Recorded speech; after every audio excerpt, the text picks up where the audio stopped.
በስመ አብ ወወልድ ወመንፈስ ቅዱስ አሐዱ አምላክ አሜን። በስመ እግዚአብሔር አብ ወበስመ እግዚአብሔር ወልድ ወበስመ እግዚአብሔር መንፈስ ቅዱስ መንግስቱ ሰፋኒት ወመኩናኑኒ ለትውልደ ትውልድ ለዘመኑ ህልፈት ለመንግስቱ ሽረት የሌለበት ቅድመ ዓለም የነበረ ማዕከለ ዓለም ያለ ዓለምን አሳልፎ የሚኖር የነፍሳችን የሥጋችን ፈጣሪ እግዚአብሔር አምላካችን በረድኤቱ ስቦ በምህረቱ ለዚህ ቀን አድርሶ የዛሬውን ብርሃን ያሳየን ለእርሱ ለልዑል እግዚአብሔር ክብር ምስጋና ይግባው። እንግዲህ ከፊት ለፊታችን የሰኔ 21 የእመቤታችን በዓል አለ። እሱን ለማብራራትና የእግዚአብሔርን ቃል መነሻ አድርገን ለመማማር ነው። በዚህ በትንቢተ ኢሳይያስ ምዕራፍ 56 ከቁጥር 4 ጀምሮ እንዲህ የሚል ቃል አለ። ከመዝ ይቤ እግዚአብሔር ለሕፅዋን ይላል። ለጃንደረቦች እግዚአብሔር እንዲህ ይላል ይላል። እግዚአብሔር ለጃንደረቦች መልእክት አለው። ጃንደረባ ማለት ለርስቱ ለመንግሥተ ሰማያት የተለዩ ለንጽህናው ለቅድስናው የተለዩ ለአምልኮተ እግዚአብሔር የተለዩ መጽሐፍ ባለው ሕግ ባዘዘው የሚኖሩ ከእናታቸው ማህፀን ጀምሮ ለእግዚአብሔር ሐሳብ ለእግዚአብሔር ፈቃድ የተለዩ ብሩካን ንዑዳን የሚሆኑ ቅዱሳን ነቢያት፣ ቅዱሳን ሐዋርያት፣ ቅዱሳን አበው፣ ጻድቃን፣ ሰማዕታት፣ ደናግል፣ መነኮሳት ናቸው። ለሕፅዋን ጃንደረባ የሚላቸው ለእነርሱ እግዚአብሔር መልእክት አለው ይላል ኢሳይያስ። ከመዝ ይቤ እግዚአብሔር እንዲህ ይላል። እማዕቀቡ ሰንበታትየ ሰንበታትየ ማለት ዛሬ ዕለተ ቀዳሚት ነው፣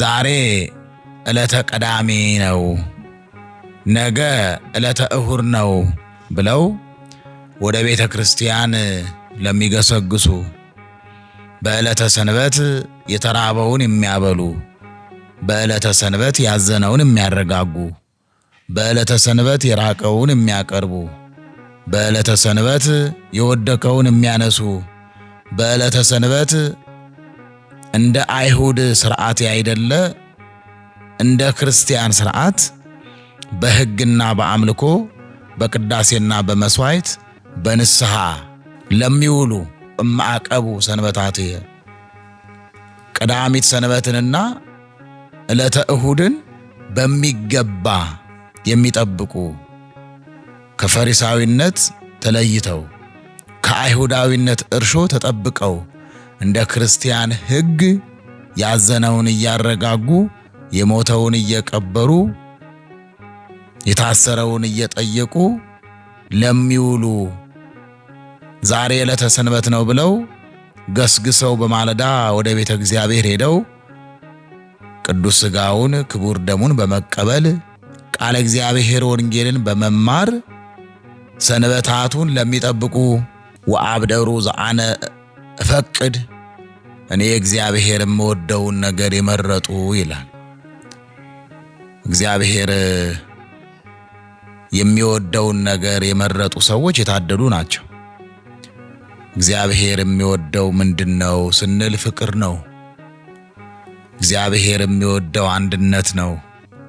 እግዚአብሔር የሚወደው ሰላም ነው። እግዚአብሔር የሚወደው ቅድስና ንጽህና ነው። እግዚአብሔር የሚወደው ሃይማኖት ነው። እግዚአብሔር የሚወደው ምግባር ትሩፋት ነው።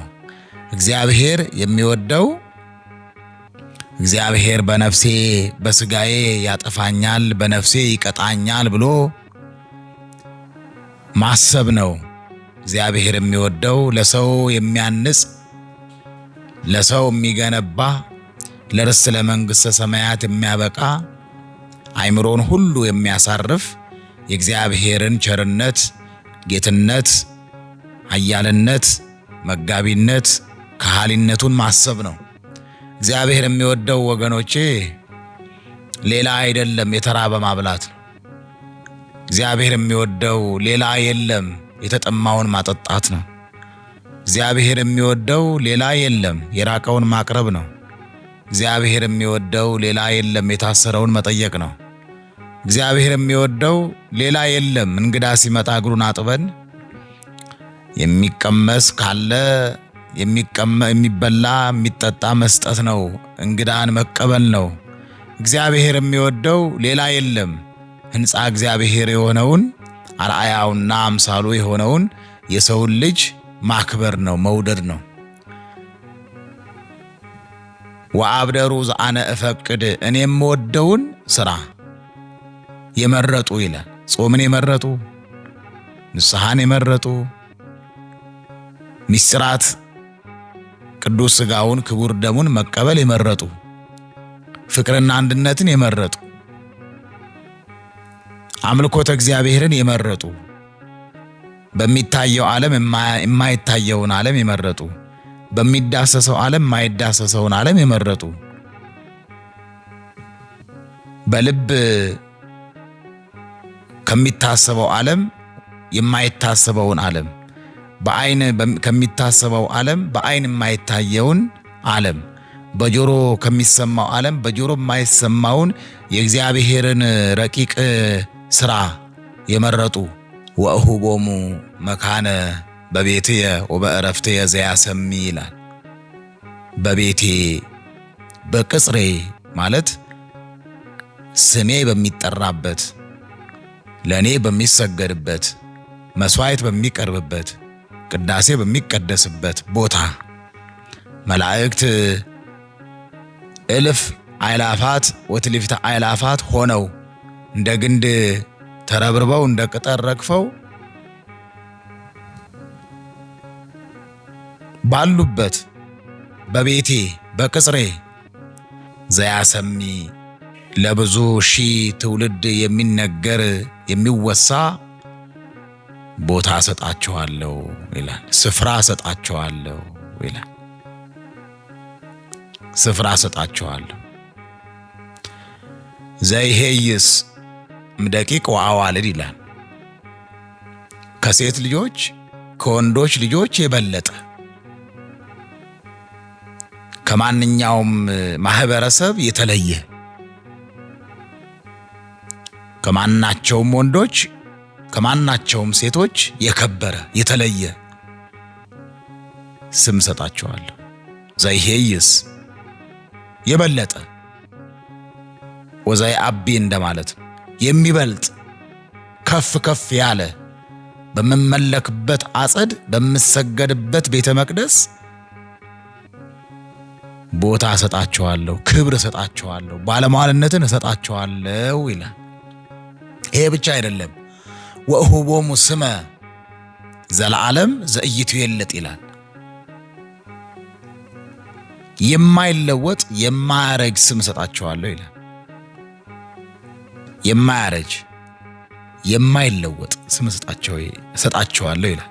ሙሌ እኔና ያንተ ስም ይለወጣል፣ ያረጃል። ጠዋት የከበረው ስማችን ከሰዓት ይጎድፋል።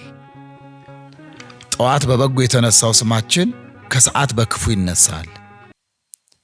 ጠዋት በምጽዋት የተነሳው ስማችን ከሰዓት በዝርፊያ ሊነሳ ይችላል። የኛ ስም የሚለወጥ ነው። የኛ ስም የሚያረጅ ነው ማለት በሕገ እግዚአብሔር በትእዛዘ እግዚአብሔር ካልኖርን፣ በሃይማኖት በምግባርና በትሩፋት ካልታነጽን፣ በፈሪሃ እግዚአብሔር በአምልኮተ እግዚአብሔር ካልጸናን፣ የእግዚአብሔር ባለሟል ካልሆንን ስማችን ፈራሽ ነው። ስማችን የሚያረጅ ነው። ስማችን የሚለወጥ ነው። እንደ ጉም ተኖ እንደ ጢስ ተኖ እንደ ትቢያ በኖ የሚጠፋ ስም ነው ያለን ከእግዚአብሔር ጋር ካልሆነን። እግዚአብሔር ከኛ ጋር ካልሆነ በሕይወታችን ሙሉ እግዚአብሔር ከኛ ጋር ካልሆነ የተሸከምነው የሰማይ ስባር የሚያክል ስማችን ጠፊ ነው፣ ተለዋጭ ነው፣ የሚያረጅ ነው። ስም አጠራራችን ከቶ አይታወቅም ከእግዚአብሔር ውጪ ከሆነ። እግዚአብሔር አምላክ ሰንበቱን ለሚጠብቁት ሕጉን ለሚጠብቁት ለእርሱ ለባለሟሎቹ የማይጠፋ ስም፣ የማያረግ ስም፣ የማይለወጥ ስም፣ በዘመናት በትውልደ ትውልድ የማይዘነጋ ስም እሰጣቸዋለሁ አለ። ወእሁቦሙ ስመ ዘለዓለም ዘኢይትዌለጥ። የማይለወጥ ማለት ጠዋት በቅድስና ተነስቶ ከሰዓት በርኩሰት፣ ጠዋት በምጽዋት ተነስቶ ከሰዓት በዝርፊያ የማይነሳ ስም ማለት ነው። የማይለወጥ ስም። እንዲህ ይላል ኢሳይያስ። እንግዲህ ከዚህ ተነስተን ነው እንግዲህ ለቅዱሳን ነቢያት፣ ለቅዱሳን ሐዋርያት፣ ለቅዱሳን አበው በእግዚአብሔር ቤት ስማቸው ይነሳል፣ ስማቸው ይጠራል። በእግዚአብሔር ቤት ውስጥ ለዘላለም የሚዘከር ለዘላለም በትውልደ ትውልድ የሚወሳ የቤተ እግዚአብሔር መታሰቢያ አላቸው እንላለን። ሐዋርያት ሁሩ ወመሃሩ ውስተ ኩሉ አጽናፈ ዓለም፣ በአራቱ ማዕዘን ሂዱ ወንጌልን ለፍጥረት ሁሉ ስበኩ ባለ ጊዜ በአራቱ ማዕዘን ዞረው ወንጌልን አስተምረዋል።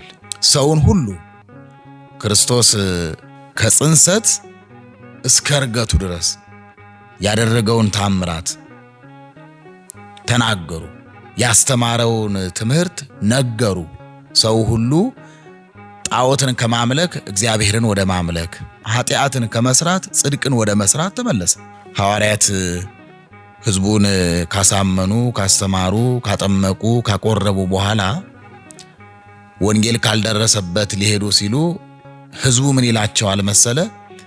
ኃጢአት አትስሩ፣ ቤተ ጣዖት አትሂዱ ካላችሁን፣ ቤተ ጣዖቱን ከከለከላችሁን የምናመልክበት ቤተ መቅደስ ስሩልን አሏቸው ይላል። ይልቁንም ቅዱስ ጳውሎስ፣ ቅዱስ በርናባስ የሚባሉ ወንጌላውያን የክርስቶስ ባለሟሎች በቂሳሪያ በፊልጵስዩስ ገብተው አስተማሩ ይላል። አስተማሩ፣ ሰበኩ፣ ሰው ሁሉ አመነ። ቤተ እግዚአብሔር ስሩልን አሏቸው። አይ ጉዳዩ በሴት ቢነሳ የሚያልቀው በወንድ ነው። ስለዚህ እኛው ጀምረን እኛው መጨረስ አንችልም። የሁሉ አባት የሁሉ መሪ ቅዱስ ጴጥሮስ አለ። የሁሉ አባት ነው። ጌታ በጎቼን ጠብቅ፣ ጠቦቶቼን አሰማራ ያለው የበጎች እረኛ የቅዱሳን ሐዋርያት በኩር አለቃ ያደረገው አበ ዓለም የዓለሙ ሁሉ የክርስቲያን አባት ቅዱስ ጴጥሮስ ሳያውቅማ እንዴት እንሰራለን እናማክረዋ ብለው መልእክት ላኩበት። ቅዱስ ጴጥሮስ ሐዋርያትን ሰብስቦ ሱባኤ ገቡ ይላል። የእግዚአብሔርን ቤተ መቅደስ ለመስራት። በነገራችን ላይ ሙሌ ቤተ ክርስቲያን እንደ ጨረቃ ቤት በየቦታው በቄስና በመነኩሴ ፍላጎት አይሰራም። ቤተ እግዚአብሔር ወይም ቤተ መቅደስ የሚሰራው በእግዚአብሔር ፈቃድ ነው። ያውም የክርስቶስ ደሙ በነጠበበት ስፍራ በምን ይታወቃል? በራእይ ታይቶ። ዛሬና የለ በየስፍራው እንደ ተራ እንደ ጨረቃ ቤት የቤተ መቅደስ ግንባታ ፉክክር ገንዘብ ፍለጋ ነው። አምልኮተ እግዚአብሔርን ለማስፋት ወንጌልን ለማስተማር እንዳልሆነ ይታወቃል። የእግዚአብሔር ቤት የሚሰራው በጾም ነው፣ በሱባኤ ነው። የእግዚአብሔር ቤተ መቅደስ የሚሰራው በፈቃድ እግዚአብሔር ነው። ምናልባት ካስታወስክ ቅዱስ ዳዊት የእግዚአብሔርን ቤተ መቅደስ ሊሰራ ሱባኤ ገብቶ ነበር አይደል? አይቻልም ነው የተባለው። ሐሎ ደም ውስተ እዴከ በእጅ ደም አለ። ቤተ እግዚአብሔርን ለመስራት የሚመጥን ሰውነት የለህም፣ ጽድቅ የለህም። የኔን ቤተ መቅደስ ልጅ ሶሎሞን ይሰራልኛል ነው የተባለው። ይህ ማለት የእግዚአብሔር ቤተ መቅደስ ደስ ስላለ ብር ስላለ ወይ ደግሞ የሆነ ስፍራ ስላለ አጥረ ሸብበ መስራት አይቻልም። ምክንያቱም ሰማያዊ ቤት ነው የምትሰራው።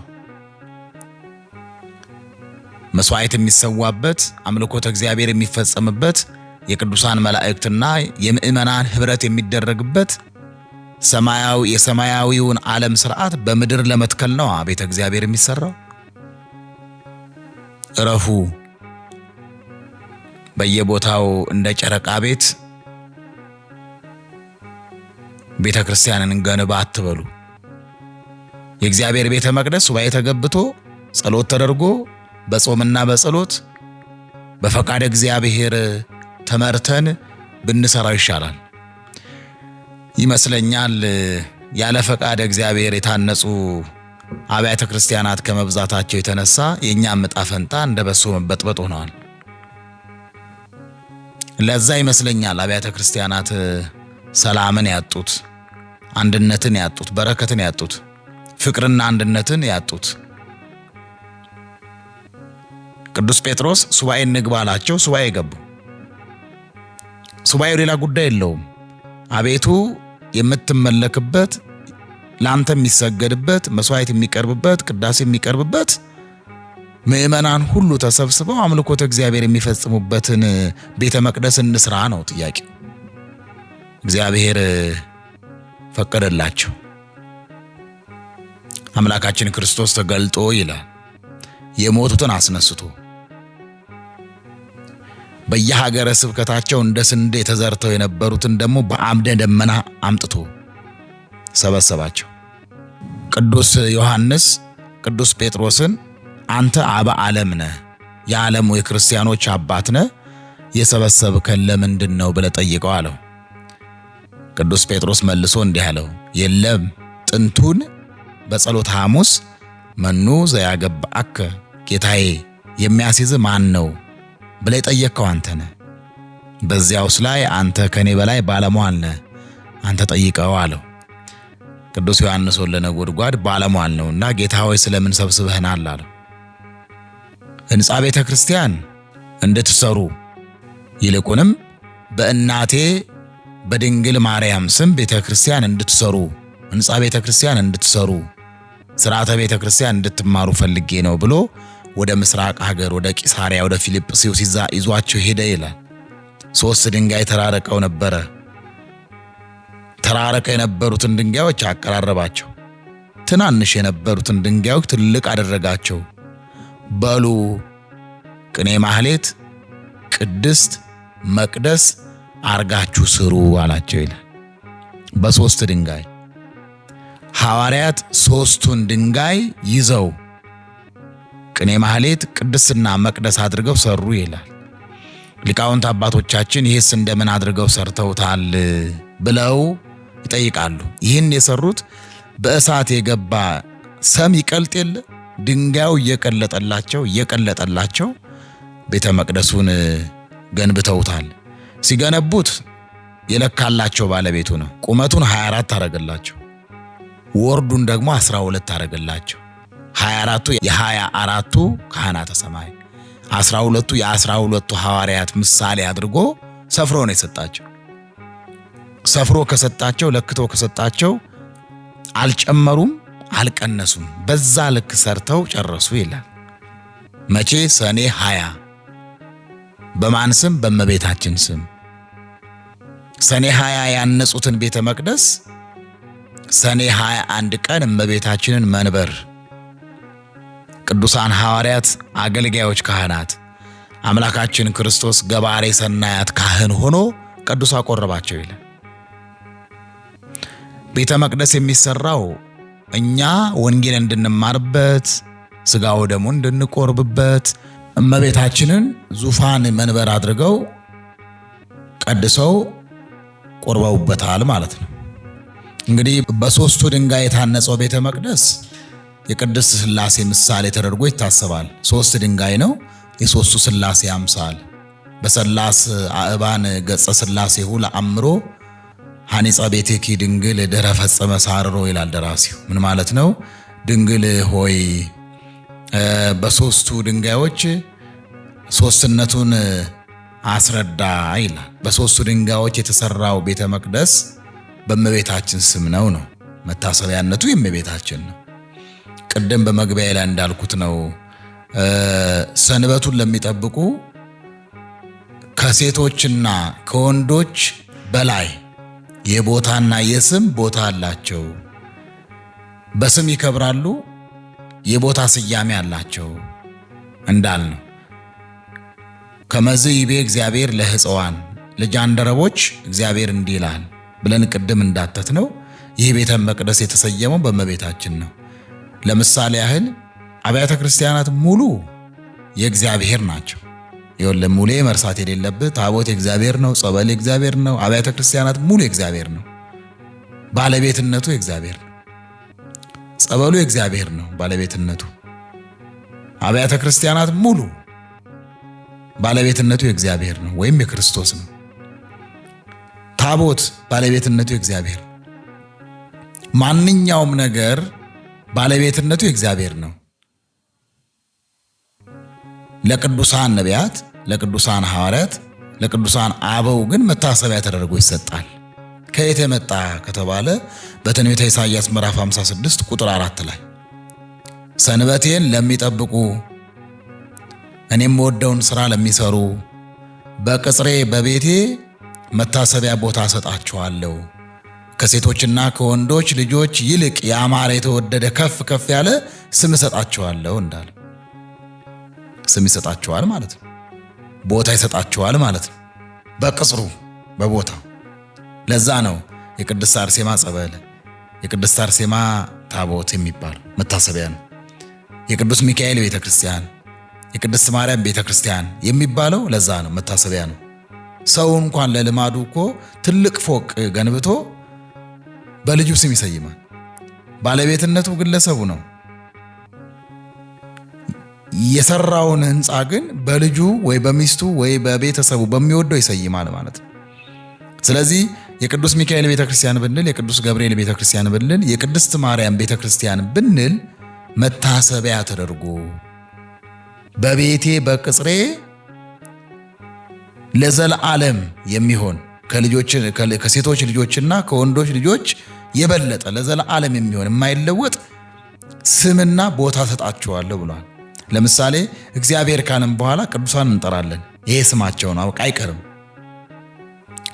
ለዘላለም የማይለወጥ ስም የሚባለው ይሄ ነው። ወእሁቦሙ ስመ ዘላለም ዘይትዌለጥ፣ የማይለወጥ ስም ሰጣቸዋለሁ። እግዚአብሔር ብለህ ድንግል ማርያም ትላለህ፣ ወይ ነቢያት ትላለህ፣ ወይ ሐዋርያት ትላለህ።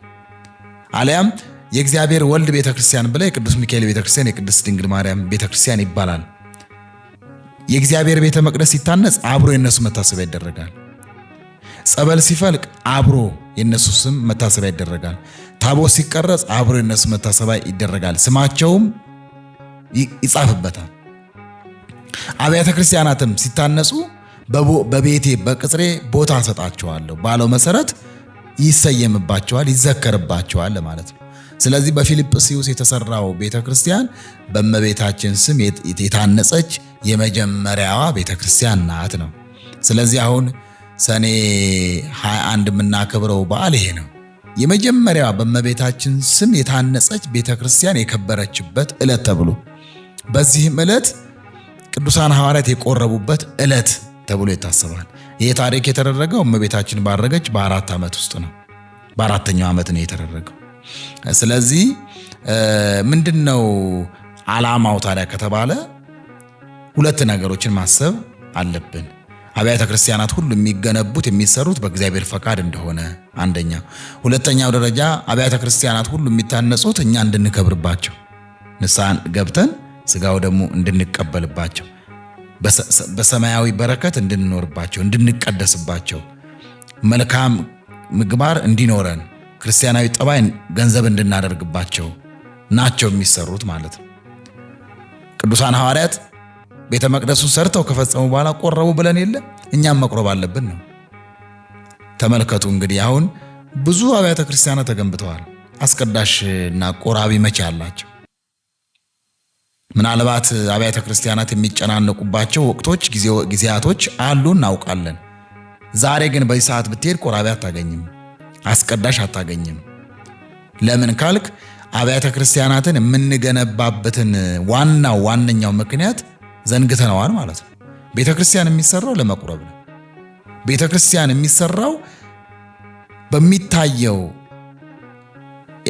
እግዚአብሔር በሚመለክበት ስፍራ ሰማያዊውን ሀብት ገንዘብ ማድረግ፣ ጸሎት እንድናደርግበት ነው፣ ምህላ እንድናደርግበት ነው፣ ወደ እግዚአብሔር እንድንቀርብበት ነው፣ ንስሐ እንድንገባበት ነው፣ ስጋው ደግሞ እንድንቀበልበት ነው፣ ቅዳሴ እንድናስቀድስበት ነው።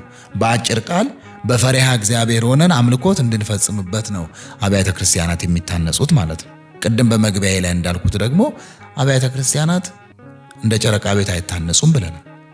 ቅዱሳን ሐዋርያት የክርስቶስን ቤተ መቅደስ ለመስራት የመጀመሪያውን ቤተ መቅደስ ለመስራት እንጨት አላጡም፣ ጣውላም ችግር አልነበረባቸውም። እንዲያውም ቅዱሳን ሐዋርያት የብርም የወርቅም ችግር አልነበረባቸውም። አሁን ካለችው ቤተ ክርስቲያን ወይም ደግሞ አሁን ካሉት አብያተ ክርስቲያናት በበለጠ በወርቅ በብር በዳይመንድ መስራት ይችላሉ። ምክንያቱም አሁን ካለው ክርስቲያን የተሻለ ልቦና በዛ ዘመን ነበረ። አሁን ካለው ክርስቲያን የተሻለ ኑሮ በዛ ዘመን ነበረ። አሁን ካለው ክርስቲያን ይልቅ በዛ ዘመን የነበረው ክርስቲያን ቅን ነበረ፣ ለጋሽ ነበረ፣ ሃይማኖት ያለው ምግባር ትሩፋት የተስተካከለለት ነበረ። ለምንድን ነው ያላደረጉት ከተባለ ገንዘባቸውን ወርቃቸውን መጀመሪያ ሕንፃ ሥላሴ ላይ ይሰራሉ። የተራበውን ይሰራሉ፣ የተጠማውን ያጠጣሉ፣ የተራበውን ያበላሉ፣ የተራቆተውን ያለብሳሉ፣ በእስር ቤት ያሉትን ይጠይቃሉ፣ የራቀውን ያቀርባሉ፣ የወደቀውን ያነሳሉ። የምእመናንን ኑሮ ያደራጁ ነበር ሐዋርያት ማለት ነው። የእግዚአብሔርን ቤተ መቅደስ ግን ለመስራት ወርቅ ስላላቸው፣ ብር ስላላቸው፣ ጊዜ ስላላቸው ወይ ደግሞ ጣውላና ቆርቆሮ ስላላቸው ብቻ መስራትን አልፈለጉም። ለምን? የእግዚአብሔር ቤት ስለሆነ። የእግዚአብሔር ቤተ ክርስቲያን ወይም የእግዚአብሔር ቤት ሲሰራ እንደ መንደር እንደዚህ አጥረህ ዝም ብለህ ቆርቆሮ መታ አድርገህ ቤተ ክርስቲያን ብለህ መሰየም አይቻልም። ለዛ ነው ቅዱሳን ሐዋርያት የክርስቶስን ቤተ መቅደስ ለመስራት የመጀመሪያይቱን የክርስቶስን ቤተ መቅደስ ለመስራት ሱባኤ ገቡት። ለዛ ነው ሱባኤ ገቡ ብለናል።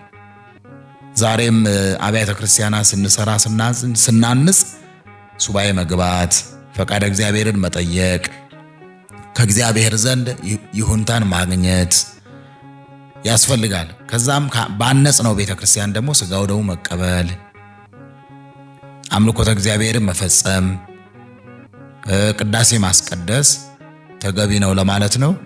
የእመቤታችን የቅድስት ድንግል ማርያም አማላጅነት፣ በረከት፣ ቃል ኪዳን ከሁላችን ጋር ይሁን።